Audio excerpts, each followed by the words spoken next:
Hi there, welcome to Floating in Books. Today's video is going to be my top 10 favorite books for spring.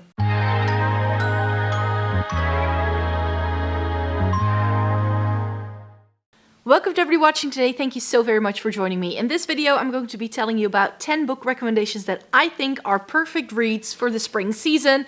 So either because of their themes, sometimes it just has to do with release dates, but we'll get to that when we get to that. And I have a mix here of, some fantasy books, but also some historical fiction, as well as some literary fiction, you could say. So we have a mixed bag today, so if you're here for it, I did a similar video in January for my favorite wintry kind of reads, and I think that if you were interested in picking these books up, then I think the spring season is best. So let me get started. I'm still trying to make this series happen. If you've been with me for a while, you know how much I love the Aaronovitch Rivers of London series. This is by now, 10 books long. I've been reading these for years. My copy is very discolored and beat up. I've lent this to friends. I've raved about this book into the high heavens, and I don't understand why not more people on BookTube and Book Talk are talking about this book series, because I really, really love it. It's one of my favorite urban fantasy series where we meet Peter Grant, who's a police constable who's just graduated and then finds out he can do magic, and then there ends up being a complete department of the London police that is specialized in all things weird, and from there we, are taken into this world and we explore all the weird stuff as well. One of the reasons why this is a spring read for me is because in recent years, whenever there's a new full-on novel in this series, they're usually released in March.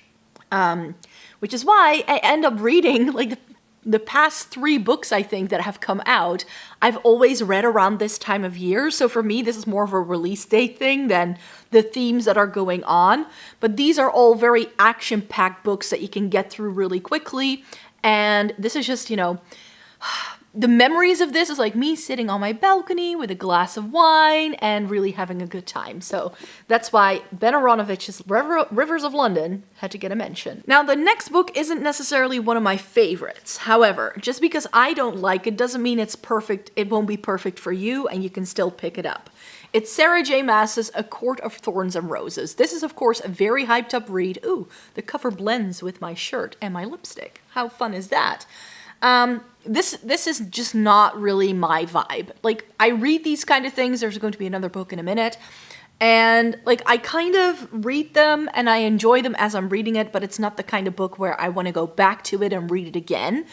I just, these are 3-star reads for me. They are okay, but nothing to write home about. But A Court of Thorns and Roses, the first book in the trilogy, is set in this world where there's a lot of gardens and fairies and those kind of things going on. And I therefore feel that because of it being spring books, that this has a very spring vibe. Of course, we do get several seasons in the book.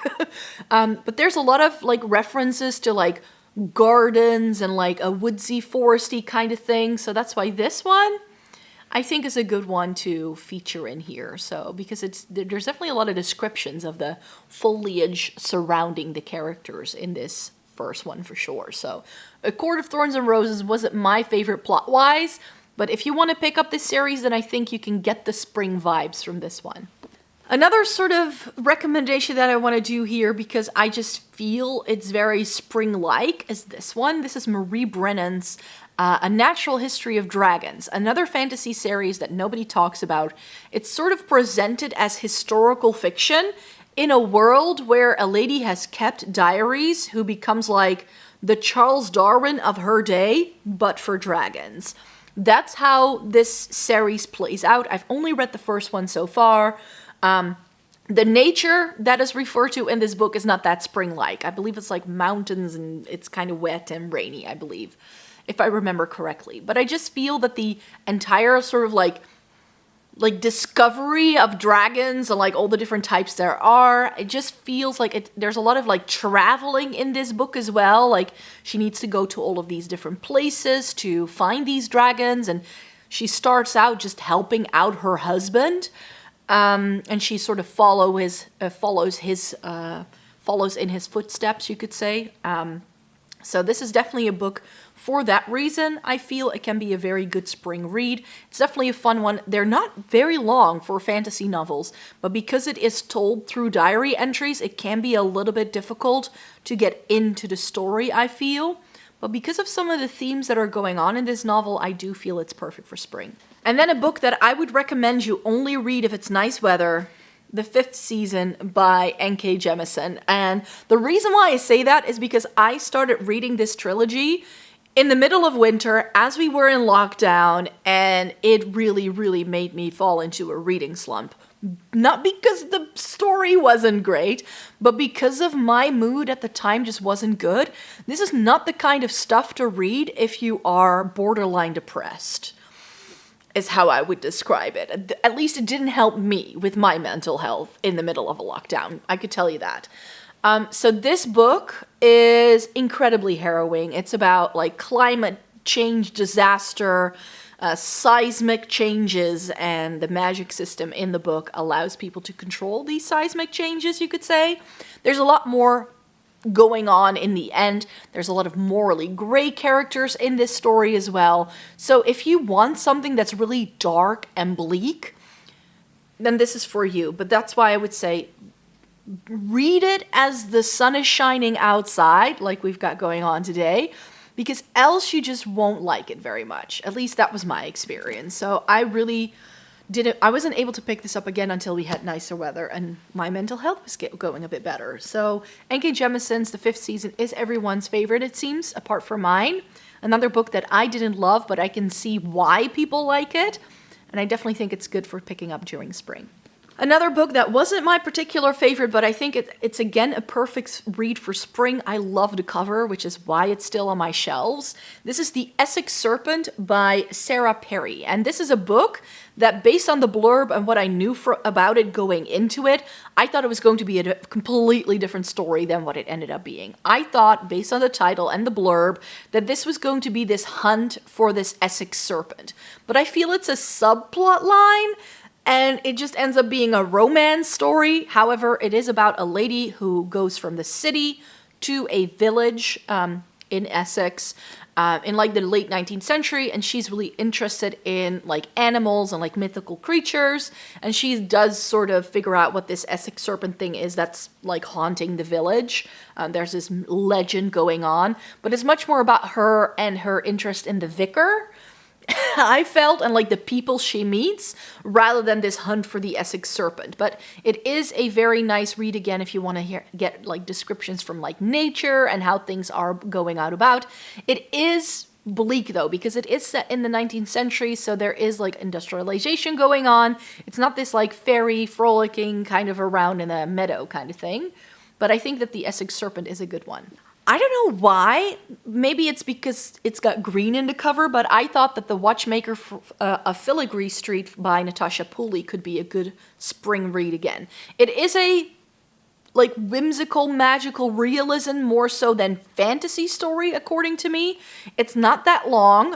Mine has sort of like green sprayed edges as well, which adds to the vibe. And the reason why I think this is a good spring read is because it is sort of like historical fiction-esque. I don't know why, but I tend to like historical fiction in the spring season. I don't know why. Like gothic fiction in the fall season and the like, yeah, whatever. So this book, I barely remember what this is about though. It's been a while since I last read this, but I remember this like whimsical sort of vibe that it has that can go with spring quite nicely. This wasn't as like, a lot of people are raving about it right now, but I read it when this first released, and then it was like crickets. Nobody was talking about this. And I felt so-so about it. Again, like the Essex Serpent, I felt the blurb on the back just made it seem like a different book than it was going to be. I thought it was going to be this great mystery, and it just never really happened. And this is one of those books where I felt it just never took off. But if you want vibes, This is a good one. Richard Osman's The Thursday Murder Club. If you want something that's not necessarily whimsical in a magical sense, but whimsical in a funny sense, then his series about these pensioners that start solving crimes is incredibly funny. It's very witty. It's very British, though.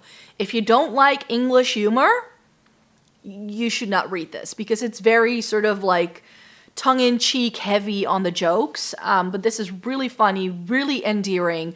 We have a couple of these people, like older people who live in this retirement home, who start the Thursday Murder Club initially to try and resolve unsolved crimes, and then they somehow get sucked into real crimes.